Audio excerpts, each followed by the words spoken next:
बरसों पहले स्वर्ग सिधार चुकी थी। रोशन के दो बेटे थे, चमन और रमन। दोनों बेटे एक नंबर के आलसी और कामचोर थे। सारा दिन दोनों घर में सोए रहते थे, ना घर का काम करते और ना ही पिताजी की खेती में मदद करते। ये देखकर रोशन यादव हमेशा चिंता में रहता। सारा दिन घर में सोए रहते हैं, जल्दी उठो चमन रमन। क्या हुआ पिताजी? मेरे साथ खेत चलो, खेती करनी है। मुझे सोने दीजिए, मैं बहुत थक गया हूँ। अच्छा, ऐसा क्या काम किया जो थक गया है? सुबह से बैठ बैठ के थक गया हूँ। रमन तू चल, मैं अकेले खेत नहीं जोत सकता हूँ। पिताजी आपको पता है ना, धूप में जाने से मेरा सर दुखता है, मैं नहीं आ सकता हूँ। आप किसी और को ले जाइए। लानत है तुम दोनों पर, नौजवान हट्टे कट्टे होकर यूं दिन भर पड़े रहते हो। रोशन यादव अपने दोनों बेटों से तंग आ गया था। वो अकेले ही धूप में खेती करने चला गया। धूप तेज होती जा रही थी, रोशन के सिर से पसीने की बूंदें टपक रही थी। वो फिर भी खेत जोतता रहा। काफी घंटों तक कड़कती धूप में खेती करने के कारण रोशन यादव बेहोश होकर खेत में गिर जाता है। आसपास के किसान रोशन को उठाकर उसके घर ले आते हैं। चमन और रमन अभी भी बिस्तर पर सोए हुए थे। चमन रमन, तुम दोनों किसी काम के नहीं हो। तुम्हारे पिताजी खेत में काम करते करते बेहोश हो गए और तुम दोनों सो रहे हो। अरे भैया उठो, देखो पिताजी बेहोश हो गए हैं। काका, अब पिताजी को यहीं सुला दीजिए। कम वक्त, तुम जैसे बेटे होने से अच्छा है ना हो। गांव वालों ने रोशन को खटिया पर सुला दिया और उनके दोनों बेटों को कोसते हुए चले गए। कुछ समय बाद रोशन यादव को होश आता है। वो देखता है कि उसके दोनों बेटे जमीन पर सोए हैं, जैसे कि उन्हें अपने पिताजी की कोई फिक्र ही ना हो। ऐसे बेटे दिए हैं भगवान तुमने, इन्हें तो कोई फर्क ही नहीं पड़ता उनका बाप जिए या मरे। अब बस हुआ, जब खुद करना पड़ेगा तब रोटी चावल के भाव समझ में आएंगे। बेहतर ये है कि मैं ये घर छोड़ दूं, ताकि ये लोग खुद कमाना सीख जाएं, ताकि तुम लोग खुद कमाना सीख जाओ। रमन चमन, मेरी बात सुनो। पिताजी आप होश में आ गए? हटिए पलंग से, जमीन पे सोते सोते पीठ अकड़ गई मेरी। हाँ पिताजी, आप जमीन पे सो जाइए। आपको जमीन पर सोने की आदत जो है। मेरी बात सुनो, मैं अब तुम्हारे साथ नहीं रहूंगा। जा रहा हूँ अपने दोस्त के पास, वहीं रहूंगा। आपके साथ हम दोनों भी जा रहे हैं ना? मैं तुम दोनों को पाल रहा हूँ, क्योंकि मैं तुम दोनों का बाप हूँ, वो नहीं। मुझसे जितना हुआ तुम दोनों के लिए मैंने किया। अब मैं कुछ साल आराम करना चाहता हूँ, इसीलिए मैं जा रहा हूँ। पिताजी, फिर हम दोनों कैसे रहेंगे? घर और खेत तुम दोनों के नाम पे कर दिया है, जो चाहे करो। घर में सोते रहो या खेती करो, तुम दोनों की मर्जी। मैं तो जा रहा हूँ। चमन और रमन को लगा शायद उनके पिताजी उन्हें बस डरा रहे थे। उन दोनों ने भी पिताजी की बातों पर कुछ खास ध्यान नहीं दिया। अगली सुबह होते ही रोशन यादव घर से चला जाता है, बिना कुछ कहे। दोनों भाई दोपहर के 2 बजे सोकर उठते हैं। बहुत जोरों की भूख लगी है, कुछ खाना दे दो मुझे। पिताजी, खाने में क्या है? लगता है पिताजी सच में चले गए हैं? पिताजी शाम तक आ जाएंगे, हमें छोड़कर थोड़ी ना जा सकते हैं। हाँ भैया। दोपहर से रात हो गई, पर रोशन यादव घर वापस नहीं आए।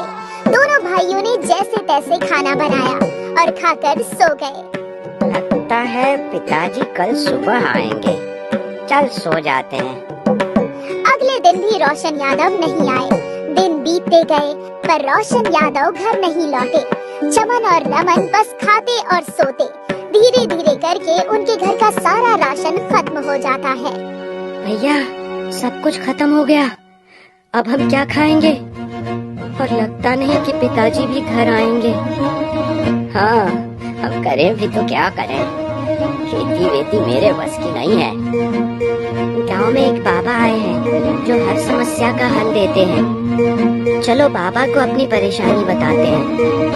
हाँ चलो, हाँ चलो। रमन और चमन दोनों बाबा के पास जाते हैं और अपनी समस्या बताते हैं। वो दोनों बाबा को ये बताते हैं कि उन दोनों के आलसी स्वभाव से ऊब कर उनके पिताजी घर छोड़कर चले गए। बाबा, हमारे पास खेत है, पर हमें खेती नहीं करनी है, बस खाना और सोना है। हाँ, ऐसा कोई उपाय बताइए जिससे हमें कुछ करने की जरूरत ही नहीं हो। ये तो बहुत बड़ी समस्या है। एक काम करो, अपने खेत के कागज ले आओ, मेरे पास एक उपाय है। दोनों भाई दौड़ कर जाते हैं और खेतों के कागज लेकर लौटते हैं। तुम दोनों इस कागज पे अपना दस्तखत कर दो, मैं हर महीने तुम्हें कुछ पैसे दे दूंगा। सच्ची? हाँ, अब तुम दोनों को कुछ करने की जरूरत नहीं, बस आराम करो बच्चा, ये दस्तखत कर दो। रमन और चमन ने कागजों पर दस्तखत कर दिए। बाबा ने उन्हें कुछ पैसे दिए। पैसे लेकर दोनों घर लौट आए। अरे वाह, बाबा ने तो हमारी चिंता ही दूर कर दी। हाँ भाई, मैंने बोला था ना। हाँ, अब हम बस खाएंगे और सोएंगे। बिल्कुल, हमें काम करने की कोई जरूरत नहीं। कुछ दिन तो दोनों भाइयों के बहुत आराम से गए, पर कुछ दिनों बाद पता चलता है बाबा सारे गांव वालों को लूटकर भाग गया है। अब रमन और चमन के पास खेत भी नहीं थे खेती करने के लिए। दोनों भूख से तड़प रहे थे। भैया, अब क्या करें, हमारे खेत भी चले गए। अब समझ आ रहा है पिताजी सब कुछ कैसे करते थे। हाँ भैया, पिताजी ने बहुत कुछ किया था। तभी उनके घर में गांव के मुखिया जी आते हैं। रमन चमन, तुम्हारे पिताजी जाते जाते एक चिट्ठी और कुछ पैसे दे गए थे। उस चिट्ठी में लिखा होता है, जब मैं तुम दोनों के साथ नहीं रहूंगा तभी तुम दोनों को समझ आएगा। और बच्चों सुनो, जो पैसे हैं वो सोच समझ कर खर्च करना। मैं तुम दोनों से बहुत प्यार करता हूँ और मुझे यकीन है कि तुम दोनों बहुत काबिल हो। मैं जल्द ही लौट आऊंगा। और ये पढ़कर वो दोनों भाई रो पड़े।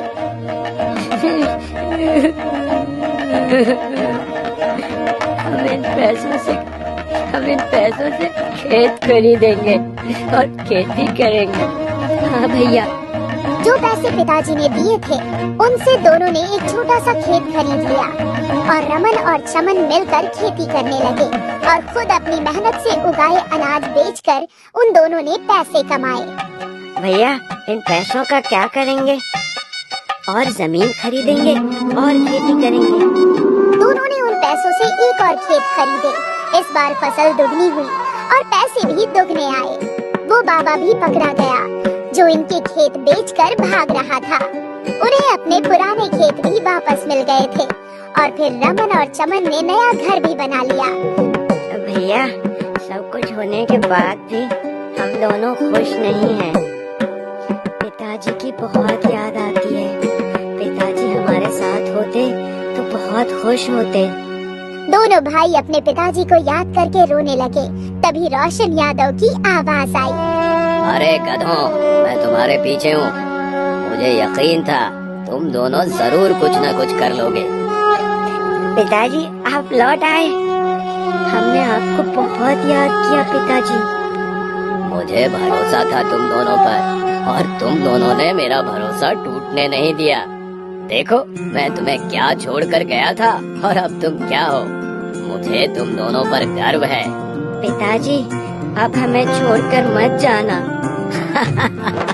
बिल्कुल नहीं, अब मेरे खाने और सोने के दिन हैं और तुम दोनों के काम करने के।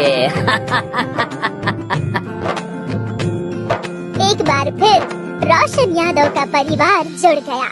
वो लोग एक साथ बहुत खुश थे और रोशन यादव के आलसी बेटे अब काबिल बन चुके थे। अंत भला तो सब भला।